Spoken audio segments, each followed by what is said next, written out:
బయట ఉన్న వారితో సమయస్ఫూర్తిగా మాట్లాడాలి. అనవసరంగా మత సంబంధమైన చర్చలలో, వివాదాలలో చిక్కుకోకూడదు. మనకే అంతా తెలిసినట్టు గర్వంతో శాసించినట్లు మాట్లాడకూడదు. ఇతరుల మతాలను విమర్శించకూడదు, దూషించకూడదు. జ్ఞానము కలిగి నడుచుకోవాలి. వివాదాల ద్వారా ఎవరినీ క్రీస్తు వద్దకు నడిపించలేము. మన జీవిత విధానమే ఎదటి వారి మీద ఎంతో ప్రభావం చూపెడుతుంది. ఇదే దేవుని బిడ్డలపై ఉంచబడిన గురుతర బాధ్యత. ప్రతి సందర్భంలో ప్రతి మనిషికి ఎలా ప్రత్యుత్తరమివ్వాలో ఎరిగి ఉండాలి.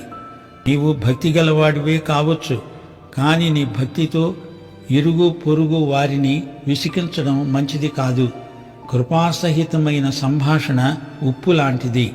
ఉప్పు తగుమాత్రం వేస్తేనే రుచి, లేకపోతే నీ వంటకమంతా ఉప్పు కషాయమై